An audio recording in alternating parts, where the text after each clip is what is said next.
ఎక్కడండి తీసుకునేది మా అర్జీని తీసుకోవడానికి కనీసం ఒక పోలీసు అధికారి నీ పోలీసులో నీ ఆఫీసులో డీజీపీ ఆఫీసులో పిఎల్ లేరండి?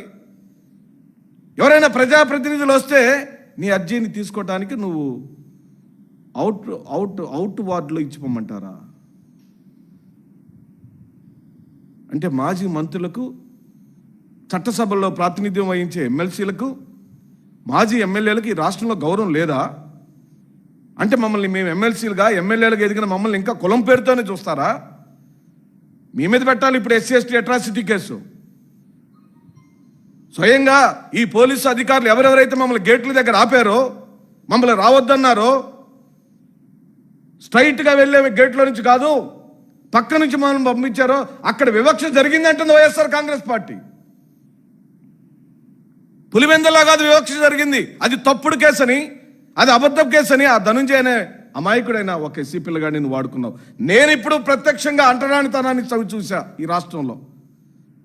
నాకు నా డీజీపీని కనుక స్వేచ్ఛ లేదు. ఎందుకంటే నేను ఎస్సీ సామాజిక వర్గానికి సంబంధించిన మాజీ ఎమ్మెల్యేని, మేరు నాగార్జున మాజీ మంత్రి, కైలా అనిల్ మాజీ ఎమ్మెల్యే, మాతో వచ్చిన ఒక బీసీ మేయరు. ఏమండి మేము డీజీపీని కలవటానికి వీల్లేదా? కనీసం ఒక్క అధికారి కూడా రాడా? మేము ఏం చెబుతున్నాము వినరా? నిన్న ఎన్నికల సంఘం దగ్గరికి వెళ్తే ఎన్నికల సంఘం దగ్గర పోలీసులు అడ్డుకున్నారు. అందుకే మేము అంటున్నాం, ఈ ఎన్నికల పూర్తిగా ఈ రాష్ట్రంలో పులివెందులో జరుగుతున్న జెడ్పీటీసీ ఎన్నికలు వైఎస్ఆర్ కాంగ్రెస్ పార్టీ అభ్యర్థికి టోటల్ డీజీపీ స్థాయి నుంచి చివరి కానిస్టేబుల్ వరకు పోటీ పడుతున్నారు. ఏమని?